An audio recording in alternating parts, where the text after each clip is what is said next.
बिस्मिल्लाहिर्रहमानिर्रहीम। अस्सलाम वालेकुम नाज़रीन, आप देख रहे हैं प्रोग्राम मुकाबिल। मैं हूँ यासिर रशीद और प्रोग्राम में मेरे साथ मौजूद हैं मुल्क के नामवर सहाफ़ी सीनियर तजियाकार इरशाद अहमद भट्टी साहब और सईद काजी साहब। बहुत मशकूर हूँ हम दोनों हजरात का। नाज़रीन, पाकिस्तान का मंजरनामा ये है कि पाकिस्तान तहरीक इंसाफ के चेयरमैन इमरान खान ने आज खिताब किया है जिसमें उनका ये कहना था कि पाकिस्तान की मईशत गिरती जा रही है। हमने जब मुल्क छोड़ा था तो पाकिस्तान को किस हालत में छोड़ा था और अब इन्होंने मुआशी दलदल में पाकिस्तान को किस तरीके से धकेल दिया है। उन्होंने तकाबुली जायजा भी बयान किया और बताया कि पाकिस्तान तहरीक इंसाफ की मईशत किस हद तक बेहतरी की तरफ गामजन थी।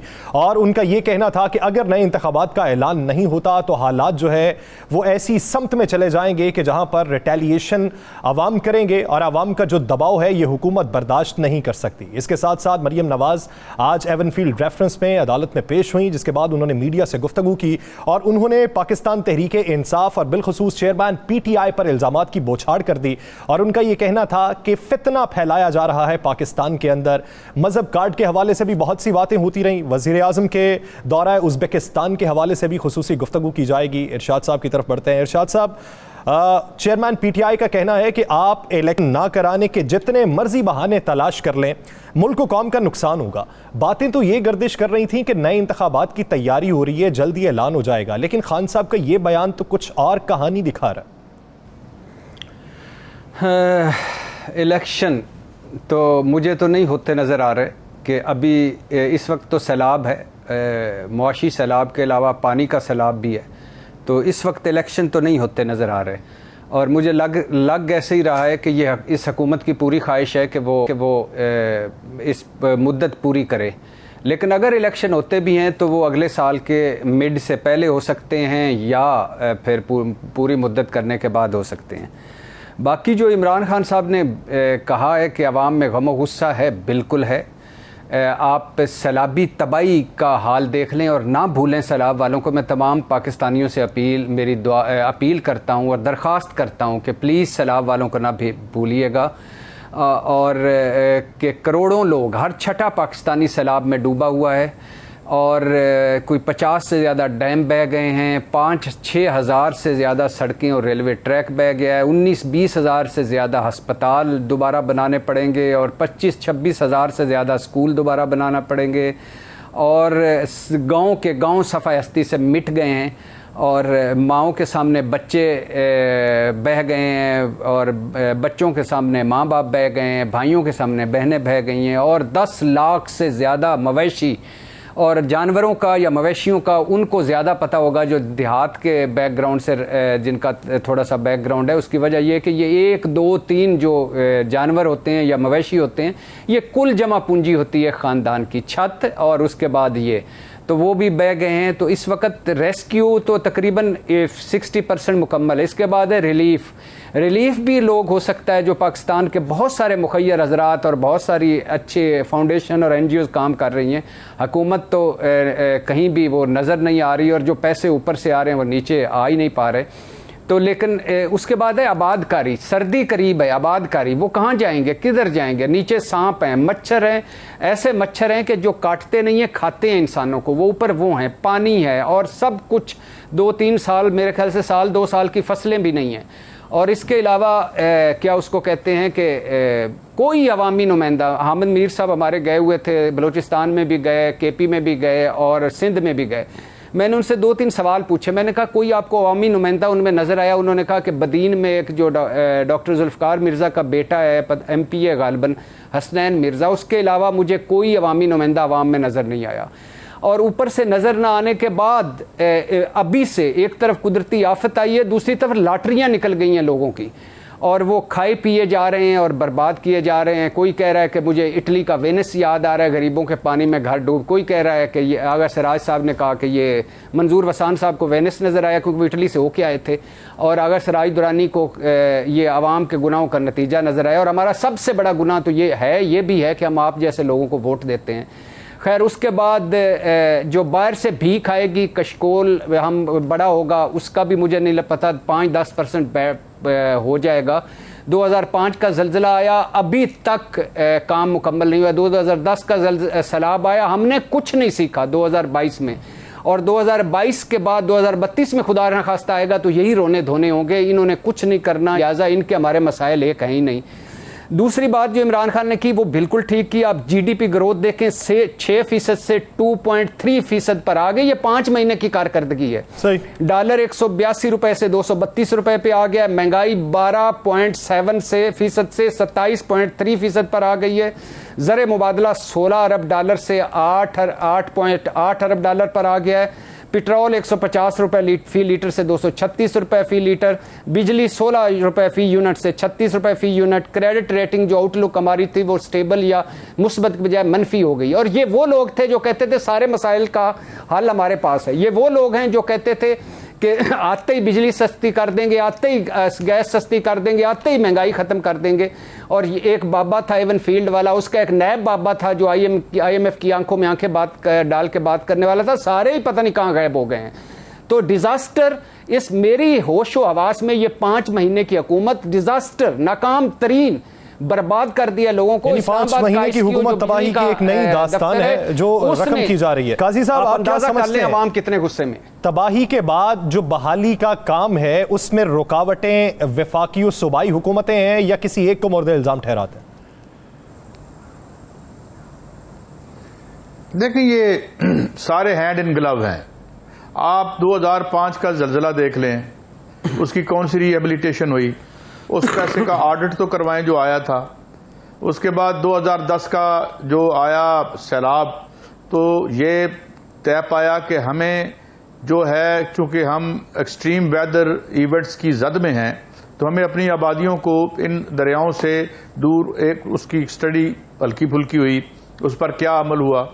उसके बाद अब 2022 में ये आ गया है, तो क्या हो रहा है?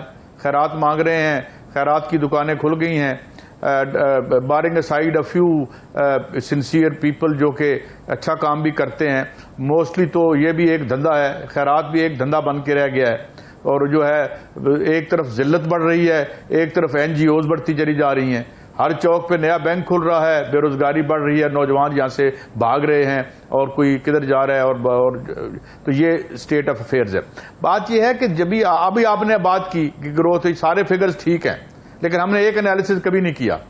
जब 6.5% ग्रोथ थी तो तब भी अवाम जलील थे, और 2.3 पे तो अच्छा क्या होना है उन्होंने। सवाल ये नहीं है, सवाल ये है कि ग्रोथ में भी जो ट्रिकल डाउन है वो नहीं होता, ग्रोथ सारी ऊपर चली जाती है। सही। कारपोरेट प्रॉफिट्स आसमान को छुए।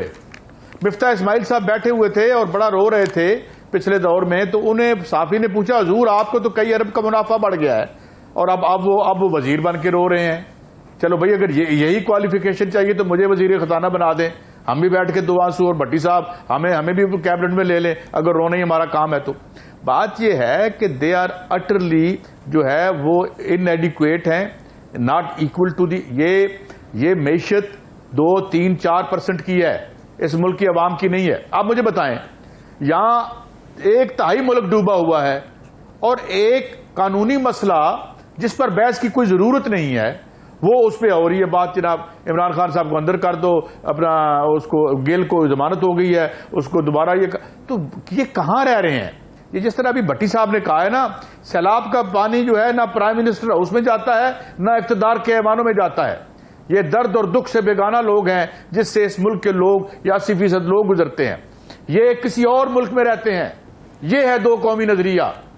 बुनियादी मसाइल से आप सरफे नजर जब करेंगे और फिर अपने मसाइल के ऊपर तवज्जो देंगे तो फिर इस तरह का ही नुकसान भुगतना पड़ेगा।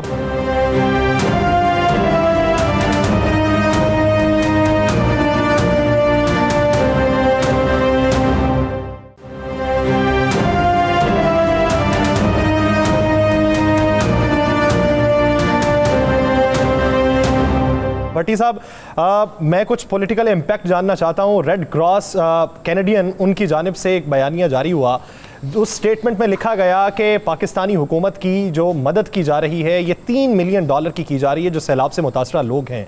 लेकिन एंड पे उन्होंने एक नोट ये लिखा कि ये रकम हम गवर्नमेंट ऑफ पाकिस्तान को नहीं दे रहे बल्कि ये रेड क्रेसेंट के जरिए ही तकसीम की जाएगी। क्या ये एतमाद का फुकदान है? और अगर फुकदान है तो आलमी तशख्खुस पाकिस्तान का जो है वो किस हद तक मजरूह हो रहा है?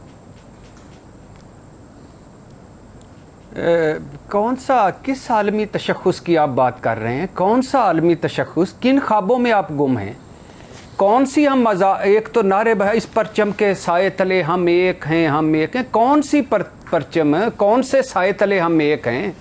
सोनी धरती कदम अल्लाह रखे कदम कदम आबाद तुझे, सोनी धरती के साथ हमने किया क्या?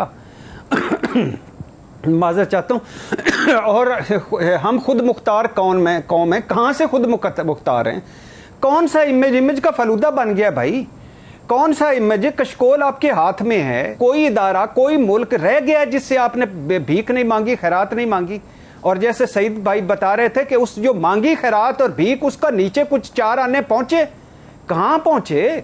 किधर गए वो पैसे? किधर चले गए वो सारे? कोई सिनेमा का टिकट बेचता था, कोई मोटरसाइकिल पे था, कोई मुंशी था, कोई किसी का पथारेदार था। कोई बुराई नहीं है तरक्की करना, लेकिन इतनी बड़ी तरक्कियां, और इनके किसी के भी अपने जाती कारोबार इस तरह नहीं है जिस तरह स्टील मिल है, इस तरह नहीं है जिस तरह रेलवे है, इस तरह नहीं है जिस तरह PIA। अब कौन सा तशक्कुस लेके बैठ गए हैं? आपको सऊदी अरब ने पैसे दिए आपके आर्मी चीफ की वजह से, आपको UAE ने आपके बैंक में पैसे रखवाए आपके आर्मी चीफ की वजह से, आप कतर से गैस का वो करने गए मुआहदा, आर्मी चीफ साहब को साथ लेके गए, चीन ने आपको मुंह नहीं लगाया, आर्मी चीफ चीन गए, अमरीकी नायब वजीर खारजा को आर्मी चीफ ने फ़ोन किया कि IMF को कहें नज़र नरम हाथ रखें। आपका वजीर खाना अमरीकी सफ़ीर के पाँव पड़ा कि हमारा कोई मेहरबानी करें, वो $1.25 अरब दें। कौन सा तशख्खुस लेके आपका फिर रहे हैं? किस तरह का तशख्खुस? मजरू क्या होता है लफ्ज़? रह ही कुछ नहीं, फीती फीती हो गया, लीरो लीर हो गया है। और ये सैलाब आफत है कुदरती, लेकिन ये पानी रहमत भी, कल तक बिलावल कह रहे थे हाय अल्लाह सिंध का पानी रोका जा रहा, सिंध का पानी वो चोरी हो रहा। अब लड़काना का पानी कर लें कंट्रोल, उसको ही किसी डैम में डाल लें। चिट्टा डैम नहीं बनाना, काला बाग डैम नहीं बनाना, हमारी लाशों से गुजर, अब लाशें जो पानी में तैर रही हैं उनको ही कोई कब्जा कर लें।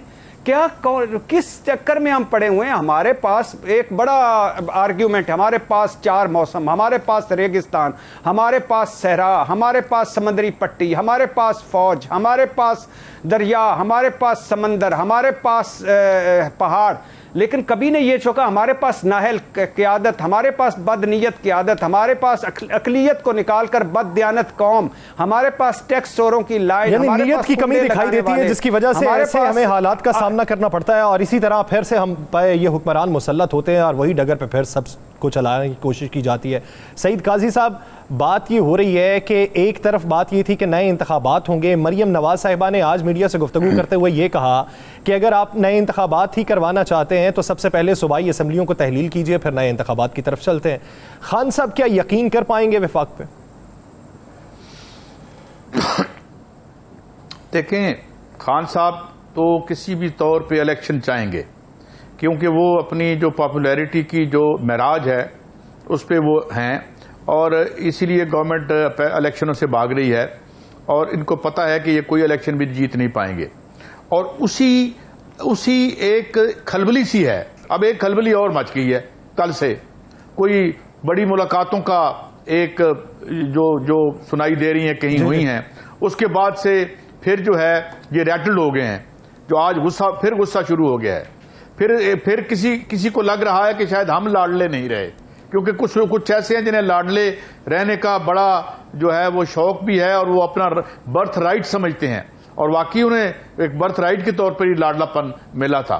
तो बात यह है कि जो असल बात है वो ये है कि भाई एक यासिर, यहां पे एक बहुत बड़े रीथिंक की जरूरत है। आपका ना डॉलर काबू में आ रहा है, जिस तरह अभी बताया 60% वो कहते हैं फसलें, 30 लाख आपके जानवर चले गए, तो भाई आपके पास क्या अरेंजमेंट है? कल अगर सीरियस शॉर्टेजेस होती हैं तो आप क्या करेंगे? इलेक्शन पे लड़ रहे हैं, ये बातें हैं, ये मसाइल हैं जो ऊपर में आपस में ये रूलिंग इशराफी आपस में डिस्कस कर रही है। इमरान खान को अंदर कर दो, बाहर कर दो, अभी तक वो अंदर क्यों नहीं हुए? ओए आप अंदर हो के बाहर हो, और उससे भी अंदर कर लो, लड़ लो अपनी लड़ाई। इस लड़ाई से मेरा जो है भट्टी साहब का, आपका, इस मुल्क के अवाम का क्या लेना देना है? क्या कोई यहां पे रीथिंक है कि भाई दुनिया में एक बहुत बड़ा माशी जो है वो विंटर आ गई है, एक बहुत बड़ा, इवन यूरोप में बहुत। यहां मैं एक और आपको बात बताऊं, ये इमरान की मूवमेंट से तो डरे हुए हैं, ये डरे उससे जो इमरान के बाद आएगा, क्योंकि जो नीचे मूवमेंट अब बन रही है वो बिजली के बिलों की बन रही है। या मुख्तलिफ जो कंपनीज हैं बिजली की, उन्होंने सिक्योरिटी मांग ली है और कुछ को दे भी दी गई है। ये अनसस्टेनेबल है। मैं अपने प्रोग्राम में बैठा था, वहां पे एक किसी प्रोग्राम में बैठा था जिसकी 34,000 रुपये तनख्वाह थी, उसका 32,000 बिल आया हुआ है। तो लोग जो हैं वो अपने, ये भी खबरें आ रही है जेवर बेच रहे हैं, अपना बिल जो है वो कल एक स्टोरी गर्दिश कर रही थी कि जो बालियां बेच दी। और काम क्या है, मसले क्या है, और लड़ तुम किस बात पे रहे हो। तो बात यह है कि ये इन्हें समझ नहीं लगनी, इन्हें समझ नहीं आनी, इन्हें अकल नहीं आनी, क्योंकि हम जो है, ब्लूमबर्ग ने कहा है श्रीलंका के बाद there will be a cascade of defaults. अल्लाह न करे हम हो, और कुछ मैशदार समझते हैं कि शायद हमें ना होने दें, हमारा नाक पानी से थोड़ा सा बाहर रखें। मगर ये जो बेरोजगारी है, ये जो पेट्रोल की प्राइसेस हैं, ये बिजली की, ये सस्टेनेबल है? कोई एक बड़ी हुई कीमत जो है इस सारी इक्वेशन को बर्बाद कर देगी। कोई एक बड़ी हुई कीमत सारी चीजों को बर्बाद कर सकती है? क्या इसमें कमी वाकई हो सकती है? ये एक बुनियादी सवाल है। दहाइयों होता रहता है कि एक बड़ी हुई कीमत जो है वो वापसी किस तरीके से इख्तियार करेगी। भट्टी साहब, आप क्या समझते हैं कि अगर नई हुकूमत आती है, 2/3 अक्सरियत से आती है, तो क्या इन चीजों के ऊपर अगले 6 महीने में काबू पाया जा सकता है? नहीं भाईजान, नहीं। अब एक तो इलेक्शन तो बड़े ज़रूरी हैं, फ्रेश मैंडेट बड़ा ज़रूरी है, इसमें तो कोई शक नहीं। सारे बड़े फैसले अब बड़े हैं। अब मईशत जो है, मईशत और ख़ारजा और दाखिला अमूर किसी एक के बस की बात नहीं रही। ये एक इमरान खान बाहर है ना, ये सारे इकट्ठे के इकट्ठे हैं, 12 के 12 सारी पार्टियाँ इकट्ठी हैं, और सारा तजर्बा इकट्ठा है, सारा अहल लोग, लायक लोग, अरस्तू अफलातून सब इकट्ठे हैं।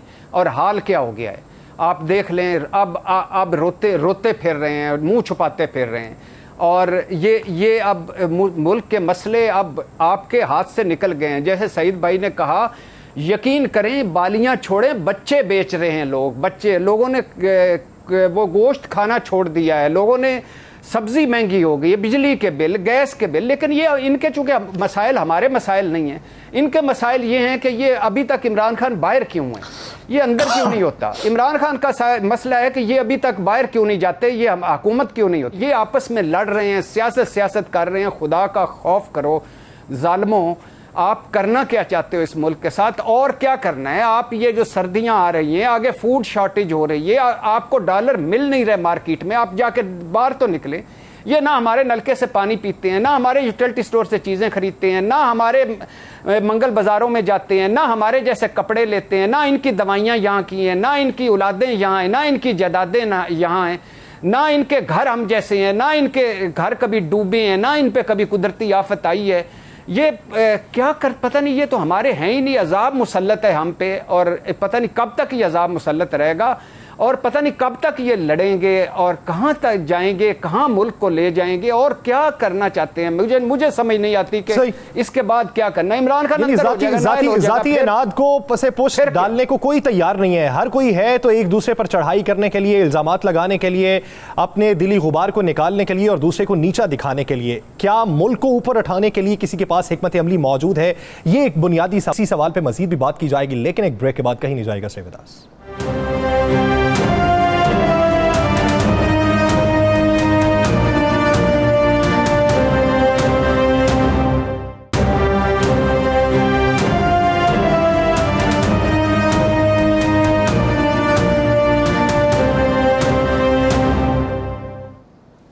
ब्रेक के बाद खुशामदीद नाज़रीन। चेयरमैन पीटीआई इमरान खान का कहना है कि सियासी अदम इस्तेहकाम की वजह से मुल्क में मुआशी अदम इस्तेहकाम है, और ये सियासी अदम इस्तेहकाम जो है ये मौजूदा वफाकी हुकूमत की वजह से है। ये मुल्क को सही समत में गामजन नहीं करेगा।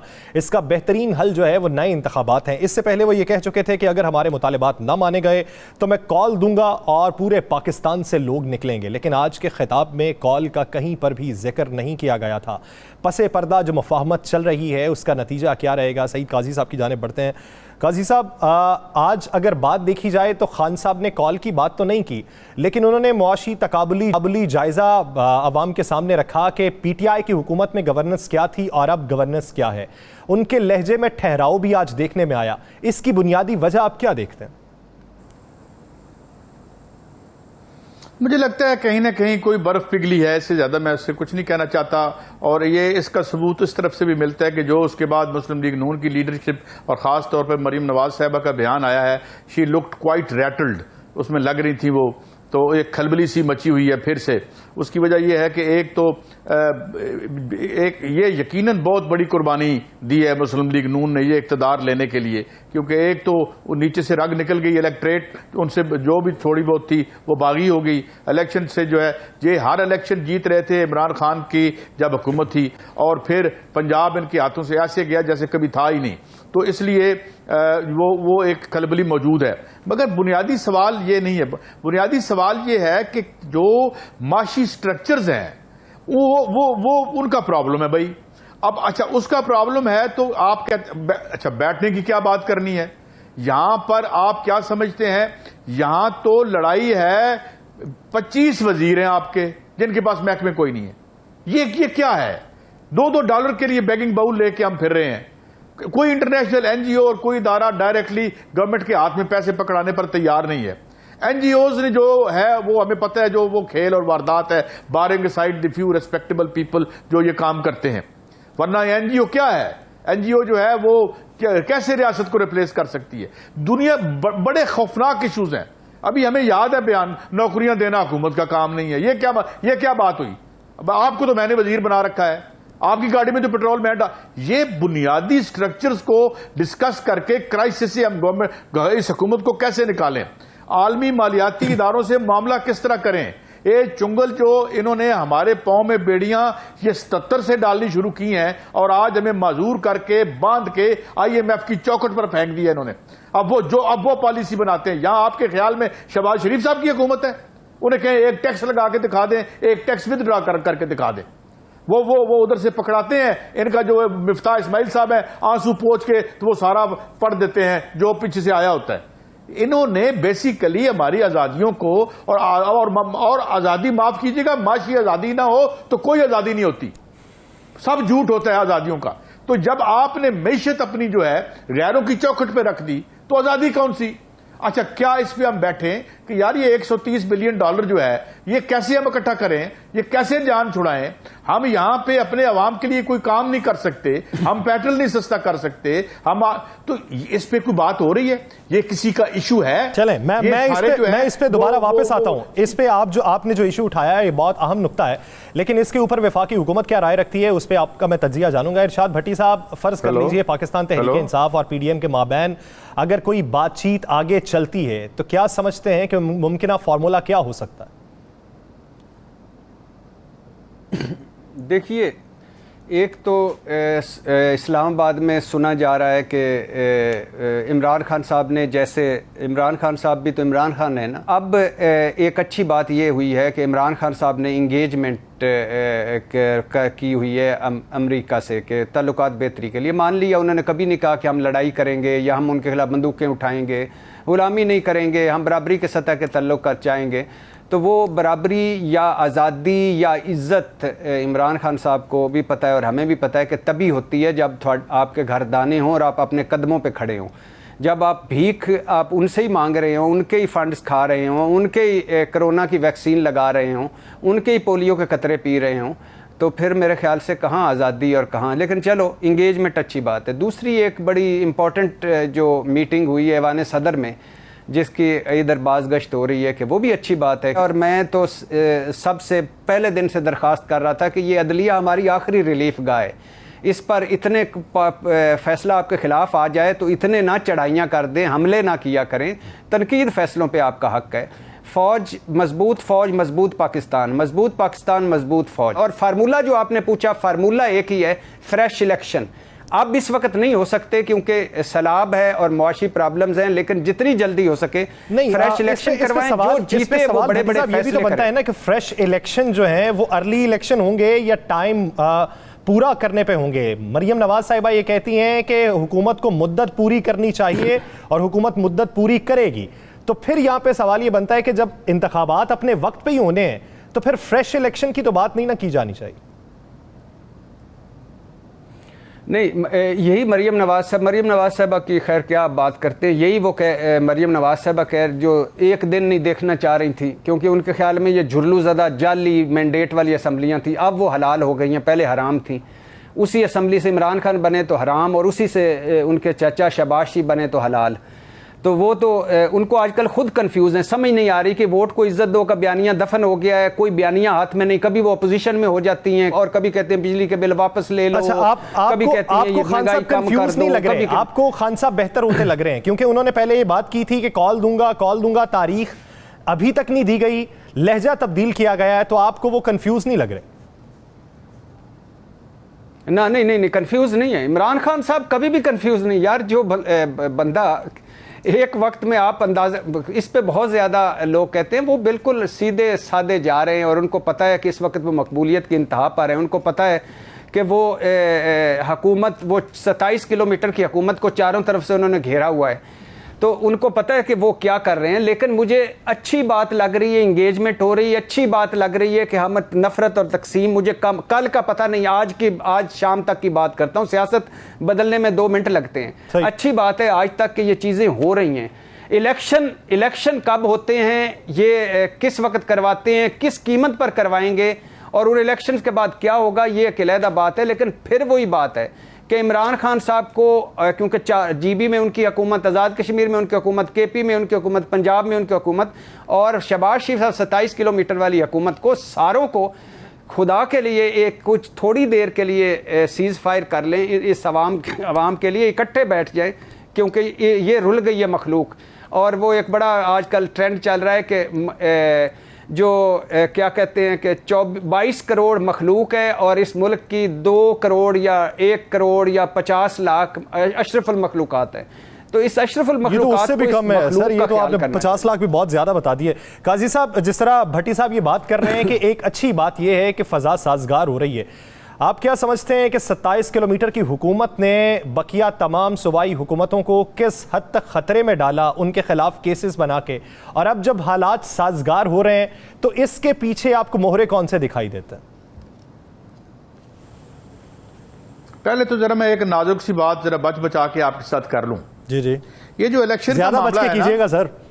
यहाँ पे, हाँ जी, कोई नहीं, मुझे पता है आपने डिले लगाया हुआ है।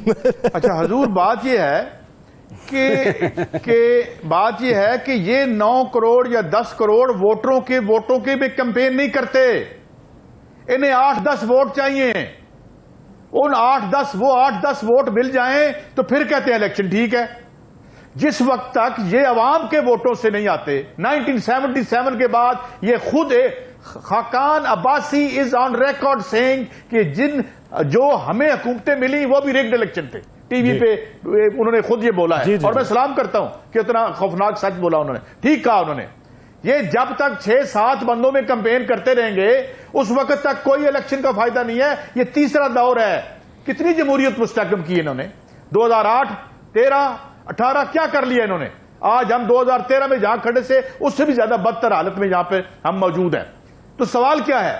सवाल यह है कि इनका अवाम पे कोई एतमाद नहीं है। ये 5 सीटें भी ना मिलती इनको अगर इलेक्शन फेयर होता तो।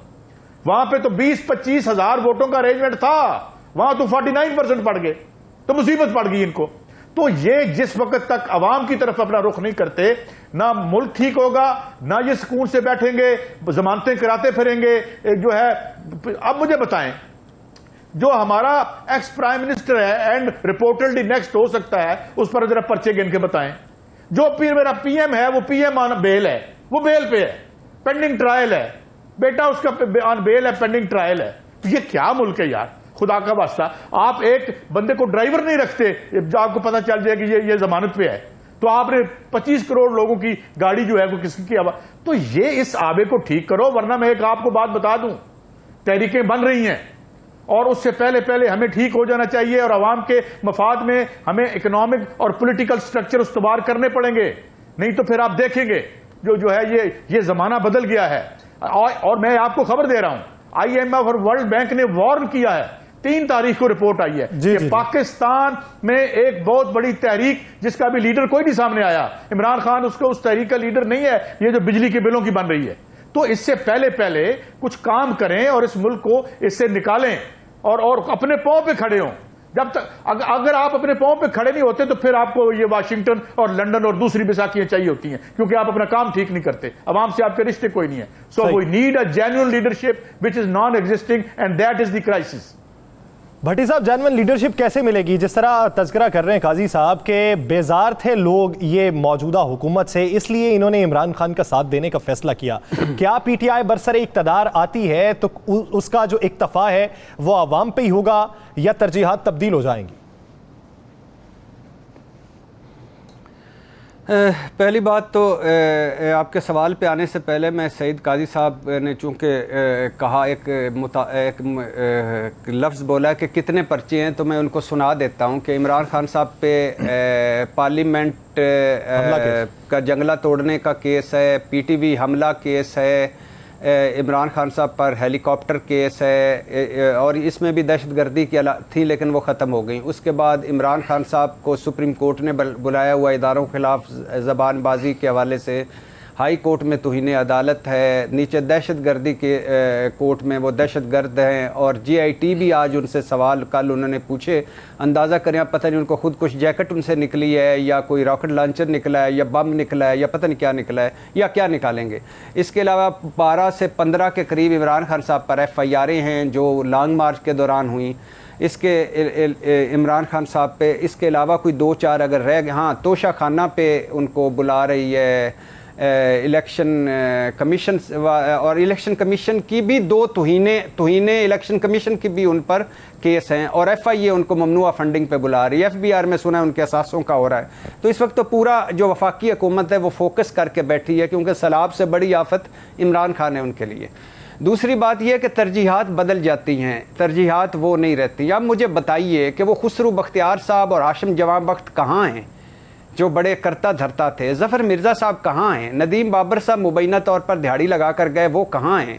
रज़ाक दाऊद साहब कहाँ हैं? इशरत हुसैन साहब कहाँ हैं? अरबाब शहजाद कहाँ हैं? शहजाद अकबर साहब कहाँ हैं? ये सारे लोग कहाँ हैं जो बड़े अहम मोदों पर थे और जो कर रहे थे, सारा कुछ कर रहे थे और जो हुकूमतें चला रहे थे?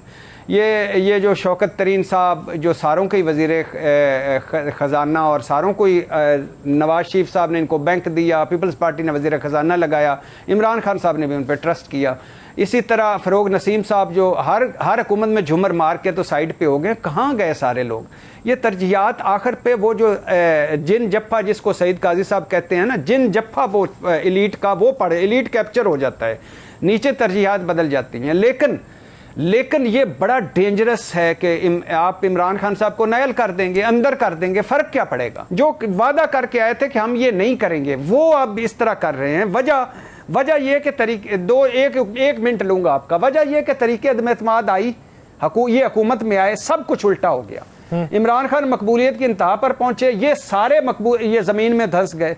अच्छा, पंजाब हुकूमत छिन गई, अपने गढ़ और घर में इमरान खान ने इनको हरा दिया, वोट को इज्जत दो दफन हो गया, महंगाई रिकॉर्ड साज हो गई, डॉलर काबू में नहीं आया, कोई दोस्त मुल्क मुंह नहीं लगा रहा, मौलाना जरदारी साहब खोए मलाई वाली वजारतें लेके साइड पे हो गए, मईशत संभल नहीं रही, दावे वादे नारे झूठ निकले, सब तजर्बा सब लायकी ख़त्म हुई, तमाम इमेज ज़मीन बोस हुआ, मसाइल बेकाबू हुए, और क्या नैब ख़त्म कर दिया, एक कामयाबी है। उसके बाद EVM ख़त्म कर दी, दूसरी कामयाबी है। अब ये नवंबर तक कर रही है। अच्छा, नवाज शरीफ की वापसी हो नहीं पा रही, अब इमरान खान को दहशतगर्द बना दिया, केसों में उलझा दिया, लेकिन वो बेसिकली ये फ्रस्ट्रेशन का शिकार है और इसलिए हर हरबा आजमा रहे हैं जिस हरबे का ये खुद शिकार रहे। इन्हें ये लगता है कि अपने मुखालिफ को इसी तरीके से ज़द-ओ-कोब का निशाना बनाया जा सकता है और उससे जहनी तौर पर टार्चर किया जा सकता है। लेकिन हालात अब तब्दील हो चुके हैं।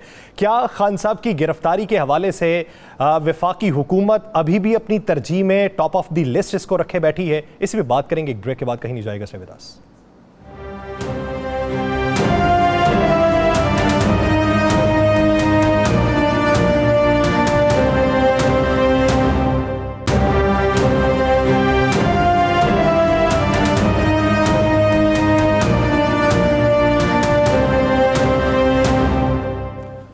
ब्रेक के बाद खुशामदीद नाज़रीन। वो हुकूमत जो ये कहती थी कि खान साहब को हर केस के अंदर सज़ा हो जाएगी, वो हुकूमत जिसका ये कहना था कि इमरान खान जल्द गिरफ्तार होने वाले हैं, वो हुकूमत जो ये मानती थी और उसे इस बात का कवी इम्कान था कि इमरान खान को नाअहल कर दिया जाएगा, क्या उस हुकूमत की तरजीहात में अभी भी इमरान खान की नाअहली और गिरफ्तारी शामिल है या तरजीहात तब्दील हो चुकी हैं? सईद काजी साहब से जानते हैं। काजी साहब, जिस तरह आज मरियम नवाज साहिबा ने यह कहा कि पहले खातून जज को धमकी दो फिर माफ़ी मांग लो, ऐसे तो नहीं चलेगा। क्या वो ये चाह रही हैं कि वो खान साहब बयान पे कायम रहते या वो कुछ और कहना चाह रही थी? देखें, हकीकत को फेस करना चाहिए। जो सपोर्ट होती है ना, आपको अंदर से भी मिलती है, बाहर से भी मिलती है, इदारे एक सिंक होके साथ चलते हैं। ओ भाई, कौन सपोर्ट करेगा अब आपको? मुझे बताएं। $178 था जब वो इमरान खान गया और ये पीट रहे थे। 6% तक ग्रोथ रेट लेके गया था वो। मैं इस पे पहले कह चुका हूं कि ट्रिकल डाउन नहीं होता, ना हुआ। लेकिन जो पेपर पे ये जो मैशत राइज है, वो पेपर पे तो इन्होंने खुद मिफ्ताह इस्माइल साहब ने जाके बताया कि जनाब IMF वालों, हमें पैसे दो, हमारे तो बड़े रोजी फिगर्स हैं। और वो फिगर्स इमरान के दौर के थे। अब ये जब से आए हैं और ये जो कहते हैं ना, ये बदनामी कौन अपने गले डालेगा? तो बात ये है कि वो जो हैं जिनके अंडर IMF है, वर्ल्ड बैंक है, जिनके इशारों पर वो हमें पैसे देते हैं, और वो भी तो देखते हैं आगे बैठा हुआ कौन है। They have lost the support from with in and from without. अंदर भी सपोर्ट इन्होंने अपनी परफॉर्मेंस की वजह से लूज कर दिया है और इंटरनेशनली भी। मुझे बताएं, कौन सा मुल्क जो है वो ये चाहेगा कि एक मुल्क के अगर 22 करोड़ में से 21 करोड़ अवाम किसी शख्स को नापसंद करते हैं तो वो उसको बेट दे? Why Robin Raphel has come to see Imran Khan साहब। वो क्यों आए हैं? उन्हें भी कोई, मैं नहीं अमेरिका प्रो अमेरिका, और ना मैं समझता हूं कि अमेरिका की दोस्ती और उसकी जो माशी डिपेंडेंस है कोई अच्छी चीज है, मगर मैं राय निजाम की बात कर रहा हूं। और भाई, आपने अपना बेड़ा खुद गर्क किया। मिफ्ताह इस्माइल साहब बैठ के रो रहे हैं, और भाई तेन रोन वास्ते लाया सी या इसलिए लगाया था कि चीजें बेहतर करो? तो इसलिए दूसरों को इल्जाम देने की बजाय अपने गरेबान में झांक के देखें कि आपने अपना और वतन अजीज का बेड़ा किस तरह यकमुश्त गर्क कर दिया। जी भट्टी साहब, आप क्या समझते हैं? आप अक्सर बात करते हैं गुड कॉप और बैड कॉप के फार्मूले के हवाले से, ये कब तक राइज रहेगा? मरियम नवाज साहिबा ये कहती हैं कि मैंने कहा है कि अवाम पे बोझ कम करें, ये जब कीमतें बढ़ाते हैं तो मैं उसके हक में नहीं होती। दूसरी तरफ हमारे वज़ीर आज़म साहब कुछ और हमें कहते हैं और उसकी घिनौनी ताबीर आके हमारे वज़ीर ख़जाना बता देते हैं।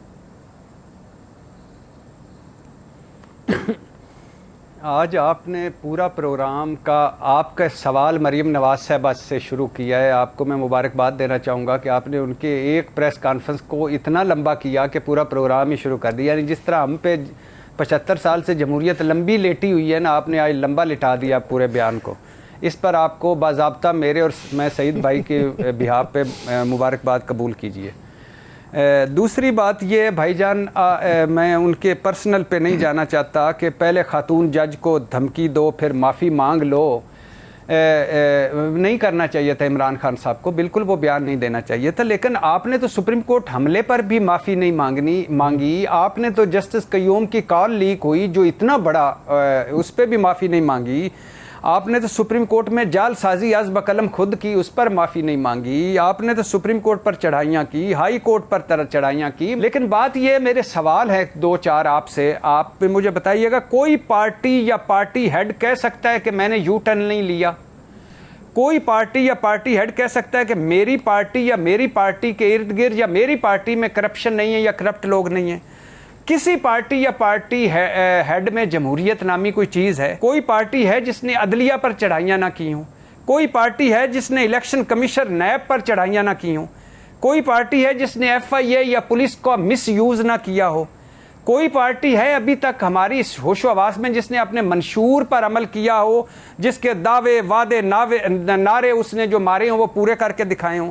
कोई पार्टी है जो बैड गवर्नेंस, बैड परफॉर्मेंस और मिसमैनेजमेंट से पाक हो या मुबर्रा हो? अच्छा, कोई पार्टी है जिसने पार्लियामेंट का अमली तौर पर एहतराम किया हो? कोई पार्टी या पार्टी हेड है जिसने झूठ या मुनाफकत ना की हो? कोई पार्टी है जिसमें जो इक़्तिदार में आकर जिसने आज़ादी इज़हार राय को पसंद किया हो? कोई पार्टी है जिसने सिविलियन बालादस्ती या वोट को इज्जत दो हकीकी तौर पर उस पर अमल किया हो? ये सारे एक ही चट्टा बट्टा है, वो बकौल सईद काजी साहब के ये सारा जिन जफ्फा एलीट कैप्चर है। इमरान खान साहब के इर्द गिर्द अनफॉर्चुनेटली ऐसे लोग इकट्ठे हो जाते हैं और ऐसा हो जाता है कि फिर वो भी 1970 में रोटी कपड़ा फिर बेहतरी की उम्मीद किससे लगाए? 2 दिन रह ले सिर्फ। सॉरी, मैं फिर वो कह रहा हूँ कि वो जैसे आमाल वैसे अम्माल, मतलब जैसे कौम वैसे हुक्मरान, मतलब जैसा मुंह वैसी चपेड़। आज जिस खतरे को IMF भांप गया है और जो खतरा हमारे सामने खड़ा है कि लोग अब बाहर आ गए हैं, मुसीबतों में घिरे हुए हैं, ये वही खतरात अगर हुक्मरान भाग जाते तो पाकिस्तान की सूरत-ए-हाल मुख्तलिफ हो सकती थी। काजी साहब, बात करते हैं वज़ीर आज़म शहबाज शरीफ साहब दौरा उज़्बेकिस्तान के मौके पर मौजूद हैं, शंघाई ताउन तंजीम इजलास में शरीक भी हुए। आप वफाकी हुकूमत को छोड़िए, मुल्क के लिए कोई बेहतरी का सामान देख रहे हैं शंघाई ताउन तंजीम से? देखें, बात यह है कि एक बहुत बड़ी फ्लॉप फिल्म थी fall of the Roman empire, तो उसके एंड पे एक बड़ा प्रोफेटिक जुमला था कि कोई मुल्क बाहर से बर्बाद नहीं होता, उसका जवाल अंदर से आता है। अंदर से आप मजबूत हों तो बाहर भी ठीक हो जाता है। अंदर आज मुझे बताएं, हमारा हमसाया मुल्क है इंडिया, $580 बिलियन के फॉरेन एक्सचेंज रिजर्व पड़े हुए हैं। इन्होंने $150 बिलियन खा के कर्जा डाल दिया और 8 बिलियन मांगे तांगे के रखे हुए हैं। इतनी नालायक इशराफिया किसी मुल्क की है? मैं ये नहीं कि बड़ा करप्ट है इंडिया की इशराफिया भी बड़ी 2 नंबर और करप्ट है, मगर उनको इतनी अकल थी। आज उनका वजीर खारजा जो है वो बैठ के एक वेस्टर्न जर्नलिस्ट जिसने थोड़ी बदतमीजी की कोशिश की, उसको जूते लगाए उसने, मुहावरतन कह रहा हूं। उसने कहा भाई तो हम तुम्हारी नजरों से यूरोप को नहीं, हम अपने मसाइल अपनी नजरों से देखेंगे, तुम कौन होते हो? तो उनके पीछे ताकत क्या थी? 560 अरब डॉलर के उनके फॉरेन, जिंदगी जिल्लत भरी है, 80% अवाम बर्बाद है उनकी, ये मैं मानता हूं, मगर इन नालायकों को देखो, 35-40 साल से ये हुकूमतें कर रहे हैं और यहां हालत ये है कि बेगिंग बाउल लिया हुआ है, 2-2 टके के लिए हम जलील हो रहे हैं, 25-25 वजीर रखे हुए जिनके पास महकमा ही कोई नहीं है। तो देखें, अपने करतूत देखें, शीशे में अपनी शक्ल देखें। बाहर से कुछ नहीं मिलना, अंदर से ही है और अंदर ही से ही ठीक होगा। और अगर अंदर से ठीक नहीं होगा तो बाहर से कोई ठीक करके नहीं देगा, बल्कि बाहर वाले आके हमें और बर्बाद करेंगे। जी अंदर से पाकिस्तान को ठीक करना होगा, बाहर वाले आएंगे तो वो तो वैसे ही पाकिस्तान को नोच खाएंगे। बहुत शुक्रिया सईद काजी साहब और इरशाद अहमद भट्टी साहब इस हवाले से अपना वक्त देने के लिए। बेहतरीन कुलिया यही है कि पाकिस्तान की बेहतरी जो है वो पाकिस्तान के हुक्मरानों के हाथों हो और वो हालात का जायजा लें। बसूरत दीगर अगर बाहर वाले जायजा लेना शुरू हो गए तो पाकिस्तान की सालमियत पर भी हर्फ आएगा। मुझे दीजिए इजाजत, अल्लाह निगहबान।